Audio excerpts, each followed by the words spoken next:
Magandang umaga po sa inyong lahat at live mula rito sa Pag-asa Weather Forecasting Center. Narito na ang lagay ng ating panahon ngayong araw ng Linggo, July 5, 2026.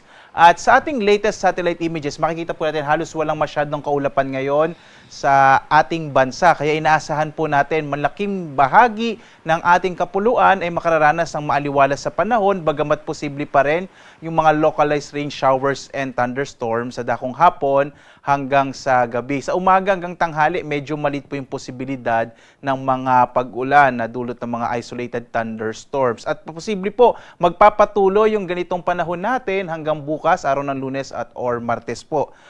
Kaya po sa ngayon, asahan pa rin natin generally fair weather sa malaking bahagi ng ating bansa.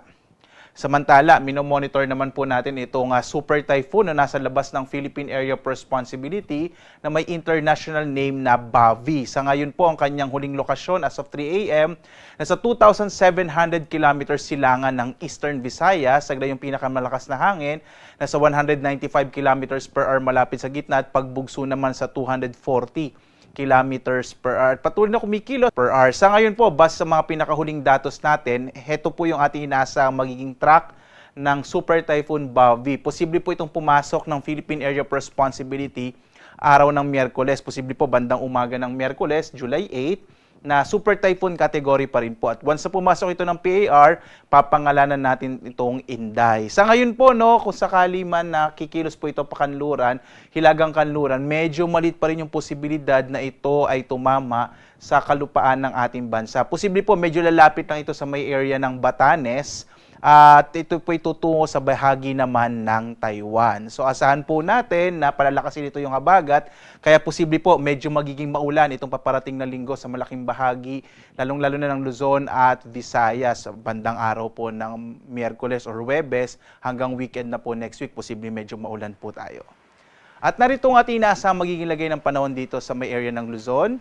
Para sa Luzon, inaasahan pa rin natin maliwalas sa panahon ang mararanasan sa malaking bahagi ng Luzon sa araw na ito.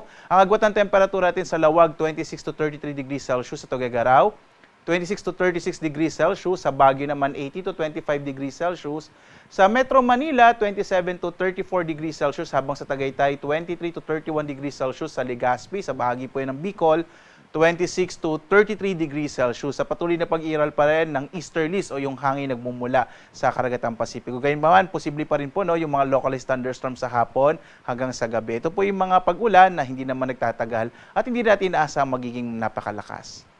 Samantala, sa Palawan, Visayas at Mindanao, posible pa rin po yung mga localized thunderstorms sa Palawan. Yung agwat ng temperatura sa Calayan Islands, 26 to 32 degrees Celsius, sa Puerto Princesa 25 to 32 degrees Celsius.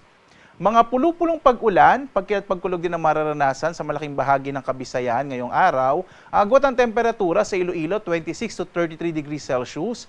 Sa bahagi naman ng Metro Cebu ay nasa 26 to 33 degrees Celsius. Habang sa Tacloban, 26 to 32 degrees Celsius.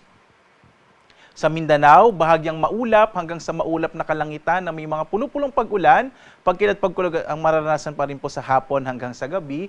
Agwat ang temperatura natin sa Zamboanga nasa 23 to 33 degrees Celsius. Sa Cagayan de Oro naman nasa 24 to 31 degrees Celsius, habang sa Davao 25 to 33 degrees Celsius.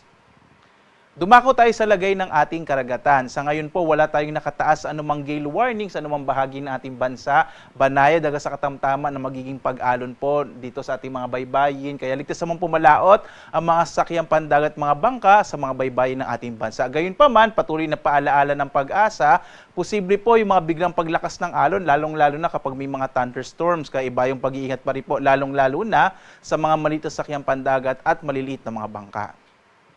Samantala, narito po yung ating inaasahan dito sa papasok po na bagyo na si Super Typhoon Bavi, na pagpumasok nga ng PAR ay papangalanan po nating Inday. Una nga po, posible po itong pumasok by Wednesday morning, umaga po ng Miyerkules bilang isang super typhoon. At ang patuloy na magiging pagkilos nito ay pakanluran, hilagang kanluran, patungo po ito sa may bahagi nga pinakamalapit po sa may area ng Batanes. Sa ngayon po, maliit pa yung posibilidad na ito ay tumama sa kalupaan ng ating bansa. Sa Taiwan po ito maaring maglandfall. Samantala, posible po tayong magtaas ng tropical cyclone wind signal, partikular na dito sa may Hilaga at silangang bahagi ng Northern Luzon. Pinakamaaga po, posible as early as Tuesday night or Wednesday morning, magtataas na po tayo ng tropical cyclone wind signal number 1 dito nga sa may area ng Northern Luzon. Susunod po ay asahan na rin po natin yung mga pagbugso ng hangin sa malaking bahagi po ng bansa. Posible magsimula na po ito as early as Tuesday or Wednesday. Kasi nga po, posibleng palakasin ng bagyong Bavi, na tatawagin po nating Inday, yung habagat, once na pumasok na ito ng Philippine Area of Responsibility.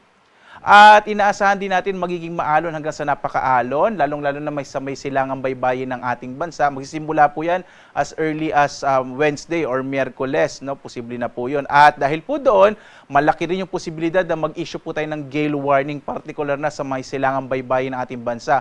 Once na may naka-issue po tayo na gale warning, ay hindi na po maaaring pumalaot, lalong-lalo na yung mga maliliit na sakyang pandagat at maliliit na mga bangka. At kailangan rin po nating alalahanin, posible nga pong lumakas yung habagat dahil po doon, itong bagyong Bavi, or tatawagin nga po nating Inday once na pumasok ng PAR, at yung epekto ng southwest monsoon, magdadala ng malalakas na mga pag-ulan as early as po Thursday. Malalakas na mga pag-ulan na yung mararanasan, lalong-lalo na po sa may kanlurang bahagi po ng Luzon at Visayas. Pero as early as Wednesday, magkakaroon na po ng mga kalat-kalat na mga pag-ulan sa ilang bahagi ng Luzon at Visayas. Ito pong malalakas na mga pag-ulan nito, maaari pa rin magdulot ng mga biglang pagbaha, mga flash floods and landslides, lalong-lalo na po sa mga lugar po lalo na maapektuhan ng enhanced southwest monsoon. Ayan po yung area ng western section ng Luzon at Visayas. So iba yung pag-ingat po, no? So inaasahan po natin in the next few days hanggang bukas, Lunes or Martes,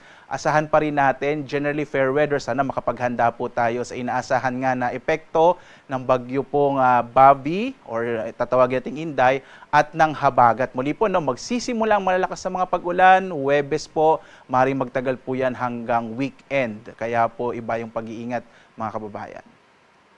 Ang araw naman natin ay sisikat, ganap na 5:32 na umaga at lulubog, ganap na 6:30 po ng gabi.